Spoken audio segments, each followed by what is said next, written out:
James Johnson, it is so wonderful to have you here on Hemp Barons today, brother. Thank you for being with us. Thank you so much for allowing me to be here. Man, it's an honor. You have basically taken the Ark-La-Tex in Oklahoma and Alabama hemp scene by storm since getting involved in hemp, or as I like to say, being bit by the hemp bug. Yep. Now, you come to hemp from the Air Force, brother. Try to lay it out for the listeners here. How did we end up this plant, this crop, getting the attention of just a fireball like you? Well, it's funny you mentioned that because I served on active duty for 21 years and I retired in 2016. And prior to retirement, I had no involvement, whatsoever. I started off my career as a medical laboratory technician. Then I left there and I was a drill sergeant for 5 years, formerly known as a military training instructor. Then I came back medical for 4. And then about my last 6.5 years, I cross-trained to be a flight engineer on C-130 aircraft. And those were some amazing experiences, some amazing times. And I learned a lot about myself more so than my limitations, throughout my career, learning how to push past certain things and learning to go on and continue, to toe the line no matter what. And when I retired, I actually missed a lot of that. I missed, the ability to help people and have a positive impact on lives. I have certain things, certain battles, certain demons that I face myself. But I had a friend of mine who wanted to put together an organization to help farmers figure out how to get the permits in Oklahoma to be able to grow hemp because the Department of Agriculture wanted people to grow it. Farmers wanted to grow it, but there was nobody in the middle to really help them figure out the paperwork process. So he said, I need somebody to have my back throughout this process. As soon as he said the words, have my back, I was back in the saddle and in the game. And I just first want to say thank you for your service, number one. Thank you. No, Thank you. oh, brother. Number two, you were in charge of some pretty heady stuff. When we're talking about engineering and aviation, we're talking about medical compliance and laboratories. Yes, ma'am. So your experience, in addition, of course, to being deployed, and I think it's not a far jump, and you'll correct me if I'm wrong, that those deployments have led to one of those demons of which you just spoke, brother. Um, Yeah. the subject matter of the areas and aspects of the Air Force, everything from medical to aviation itself that you were put in charge with, is some very, very heady stuff. And this oversimplification or this misguided oversimplification of hemp can be a problem. And so, what an incredible nexus that your buddy, who not only knew that you had this capability and of experience to navigate through some pretty complex areas of law and compliance and see around some corners, but that you were also looking for purpose in your life again. And he said, I need you to have my back. Take it from there. And that's what got me, excuse my French, but that's what got me off my ass and in the game. Yeah. Was helping him, put that organization together. His name is Tom Jenkins, by the way. Tom is a wonderful man. I love Tom dearly. He's still, doing wonderful things there, in Oklahoma. But that just kind of, led me down a path. And one of the things, that I try to be pretty open about it now. It was something I didn't talk a lot about at first. But my mom was the one who really led me to CBD because my mother she suffered from some issues with anxiety and depression and things of that nature. And, just like I do, once you start taking those opioids and you're on certain medications, they work for a little while, but then you got to up the dosage to get the same result or either switch medications. And then it takes another 6 to 8 weeks for the meds to kick in and whatnot. And, all that's fine and dandy until you're halfway around the world deployed and you call home just to talk to mama and you hear the depression and the anxiety in her voice and you want to do something to help, but you can't be there because you're halfway around the world you're serving, So when I retired, still would call home, check on my mom. I would hear that. And one day I kind of shared some things with him and Tom said, man, he in his country voice, have you ever thought about trying your mom on CBD? Wow. And I was like, no, actually I hadn't. So he actually gave me a bottle to send to her. And within a matter of days, I could tell a difference in her voice. And I noticed also that she was not having those setbacks, from time to time as time went on. Days turned into weeks, turned into months. She wouldn't have any setbacks or whatever the case may be. She was doing well. I kept her on a CBD regimen, all along, and it's been 2+ years now. My mother hasn't had one setback because I've got her on some real good, top quality stuff by one of the best, companies that produce products in the industry. Shout out to my buddy Ryan Early of American Wholesale Hemp, Cantech Labs. He's the owner. He's the reason I got my mother back. And there are a lot of people who don't, there are people who have certain things to say about CBD or about my friend, Ryan, and I consider him a friend, and I will stand up for him, tooth and nail, day in and day out, because he gave me my mom back, Wow. and seeing how that went, it gave me the courage to try CBD myself for PTSD. And I started having good results, but what I noticed was my back stopped hurting as much. I suffer from a lot of back issues and a lot of back pain. So I took it originally to help with PTSD. As a side effect or a side result, my back stopped hurting and I started to, feel better. And I still have, my days, but my quality of life has been much better. And, let's just say the VA meds don't always agree with me and I don't always agree with them, but my life is amazing right now because of that one simple substitution that I made. And I will not turn back. I won't go back. Wow. And so obviously, not only have you had a life changing and just tremendous quality of life experience through cannabidiol and hemp extract, and clearly, as your mother has, but it has also inspired, and it sounds like galvanized your resolve to be a part of the responsible stewardship of the reemergence of this crop, coupled with your obvious affinity and respect and frankly protective spirit for our farmers, without whom we would all be dead, that and the top 6 inches of soil and rainfall. So start to take us through a little bit how you began to then help navigate the application system for farmers who wanted to add hemp into their rotation, or new folks who had never tried farming at all decided, you know what, I'm going to get into farming and hemp's going to be my jam. And so they started to apply for the permits in Oklahoma. How and the things that you started to learn through that process and evolved from there, brother. Yeah, so it was kind of crazy because when the rules and regulations, came out, I want to say it was I want to say I can't think of the because I'm on the spot now. I can't. 2913. It was House Bill 2913, I believe, was the bill that actually passed. And when that bill passed, we didn't have anybody that sat down and explained it to us. We had to sit down with that just like everybody else and read through and figure out line by line what it took for people to be able to apply. So once we figured out what needed to happen for farmers to apply, we started to send that information out to farmers and see if any farmers wanted to participate. But what we found out, there were a lot of farmers that wanted to participate, but they still thought that hemp was the devil's lettuce. You Yes. know, so we there was a big education piece that took place, and I had to put together curriculum or documentation to prove to them that it's not the devil's lettuce. It's not going to get you high. You can smoke a telephone pole of hemp and, and you won't get high. So that's so not only did we have to figure out the rules and regulations, we had to figure out a way to convey this message to these farmers to make them comfortable enough to grow this crop versus so many crops that they've grown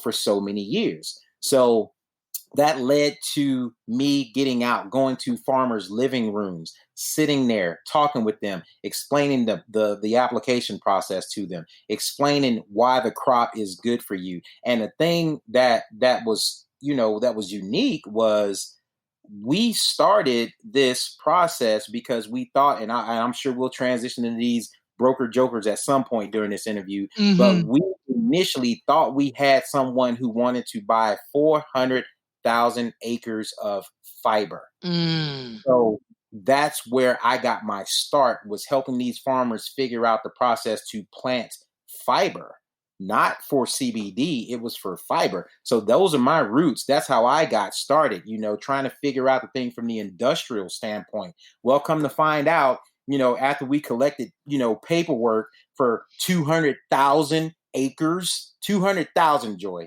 not 200, 200,000 acres worth of paperwork to be able to turn in and get permits. This buyer dropped off the face of the planet. I'm so sorry. I mean, and laughing is not even kind of an appropriate way for me to respond to that. I guess I was just waiting for that shoe to drop because Yeah. it is not an unfamiliar story, and it's not a story that's unfamiliar in other countries. I mean, when Canada started to regulate in 1998 the crop with federal crop insurance, believe me, the fiber guys were, oh, please grow all this fiber, and the poor Canadians in that first year did. They grew a bunch of fiber, and it sat there, and they ate that fiber plant because there was no infrastructure to process that fiber. But what a valuable lesson! What a valuable lesson! And that right there solidified for me, not on my watch. Amen. So from that point forward, anybody who approached me saying, "Oh, well, we need this done, that, whatever." Well, hold on, slick. We need to talk about some stuff first. I need to see your SOP for what you're wanting to grow. I need to see what you want to pay these farmers. You will show me all of this stuff before I even send out a freaking Facebook message about what opportunity you have. But I really don't care about your opportunity because I don't know you. I don't know you, and I'm going to protect these farmers. And I don't care if you don't like it. I'm going to protect these farmers, period. That's it. So because that didn't work out on the fiber side and we still wanted to make some things happen for farmers, we started entertaining, helping them plant for CBD. Well, I had just learned all about fiber. Now I got to go learn about CBD, and put the spin on that. So I have equal passions on both sides of the fence. And one of those passions actually led me to be co-owner of my own CBD brand. We have a formulation. It's called Active Duty RX. And anybody who's interested can go to activedutyrx.com and look up the products, themselves. So I have equal passions on both sides simply because there is no front line right now in the cannabis space. And there are those of us like you and I who have to physically go pick up a stick and draw the line in the sand and dare anybody to come across it because there's nobody that's actually really doing that right now in this space. So, I will do that. I will carry that torch, for as long as I need to until the proper rules and regulations are in place. And I will continue to make valuable connections for farmers with legitimate people who want to, to buy their crops. And I hate to use the term broker because I don't consider myself a broker at all. My life does not depend one way or another if I do a deal or not. My life is not set up like that. I've been blessed to have, certain benefits from the military. So my life is really good. I don't consider myself a broker at all. And because I'm not a broker, I don't take any fecal matter, off of anyone when it comes to what they want to get done. I care about the farmer. And if your best interest is not for that farmer, then you and I are done dealing, period. There's nothing else that we can talk about because I don't care about your sales pitch. That first line of defense. I'm the honey badger.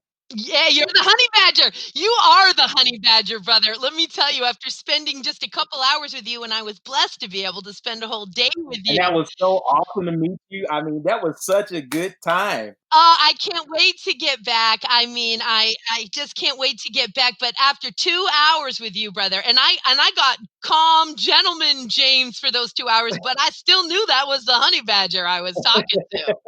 Mhm. And that first line of defense again is so important. The farmers traditionally, the processors and the manufacturers and then the retail people make out for what the blood, sweat, tears, land, generations of the farmer has sacrificed so that that product can be put on a shelf. And I am also determined for hemp to be the crop that changes that dynamic and changes that calculus finally, first and for all, because our farmers need to win here. And so Yes, you're really just such an asset to their defense, brother. Attention Cannabis Podcast listeners. You can now listen to your favorite cannabis podcast ad-free with the MJBulls mobile app. Just download the free MJBulls mobile app to your smartphone to start enjoying cannabis podcasts with no commercials. Go to Apple Apps or Google Play to get the MJBulls Cannabis Podcast app today. You have now crept into some other states here. Let's talk about that evolution. Yeah, so I've been kind of, doing a few things. I'm no stranger to travel.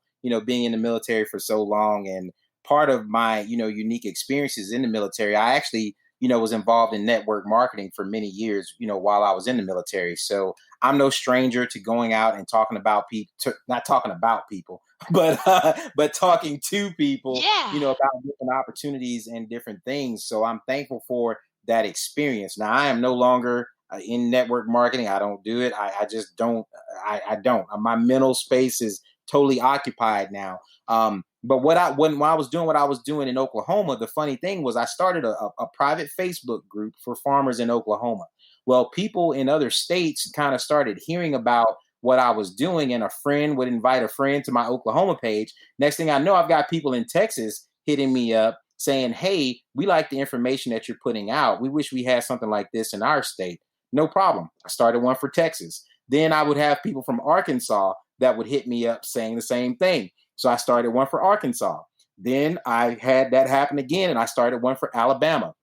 Started one for Mississippi, South Dakota, Florida, Iowa, Wisconsin, and Missouri. I have like 10 of these things now, and I post, different information on different pages as it's applicable, to those states. I do, since we live in COVID times, initially, I was trying to get out and visit people, in different states and doing different Hemp 101 seminars, because that's what I call it, is a Hemp 101 seminar. But, with COVID times and me wanting to be able to get out, and reach people, and once again, having that network marketing experience, I already knew about Zoom, so I started putting Zoom calls together, bringing people from different states together to receive this one message. And now it's to the point to where there's over like 1,500 farmers, on these pages. And I still continue to stay true, to that message. They're private. You can't find them, unless you're invited by somebody who's already in the cool kids club. Because in all honesty, I don't feel like dealing with everybody.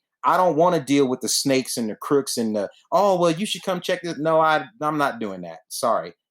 So I have a really cool network that I love to grow, but it's going to grow internal and it's going to grow organically the way it should be, versus a bunch of snakes and vultures trying to come in and just trying to, capitalize or monopolize on the backs of these people that are already having a hard time, that are already robbing Peter to pay Paul to make the next crop work.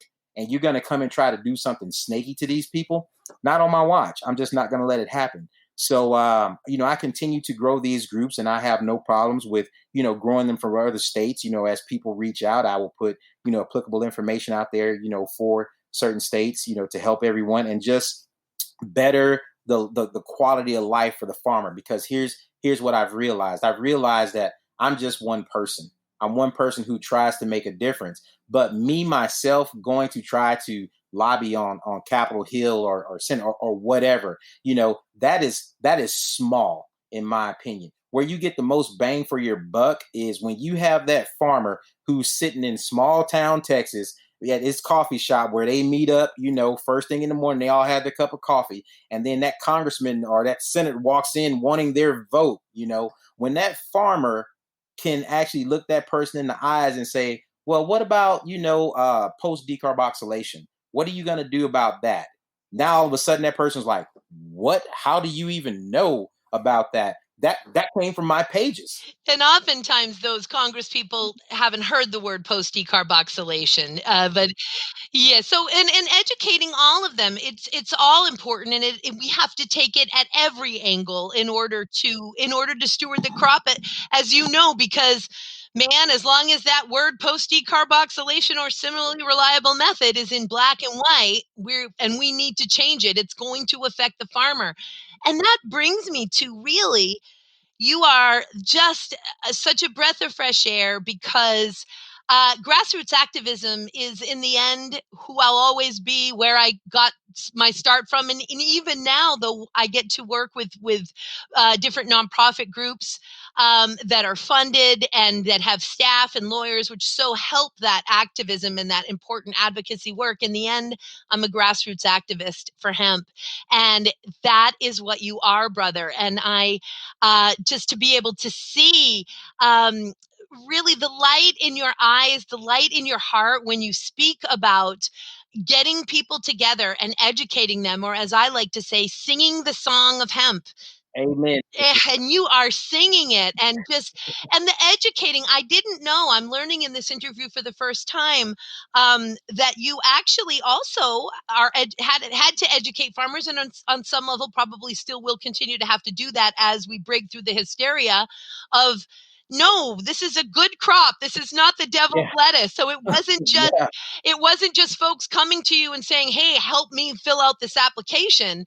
I want to stick a pin in the fact that you were going, hey, there's a new opportunity here. You should fill out this application, and I'm happy to help you. So you really took this from the ground up, and started to get farmers interest in the crop who weren't already interested. Yes, ma'am. They were curious, but they weren't interested because of the. If you really think about it, and I try my best to relay this point, just like starting back in 1937 is when this crop was first, started to be demonized, and that was finalized, with the placing of hemp on Schedule One narcotics, along with marijuana back in 1969, 1970, with the passing of the Controlled Substances Act. It's like I try to take a different approach when it comes to educating people, because people have to have value. If they don't value what's going on, then you're not going to get that emotional buy-in that's needed, to make things happen.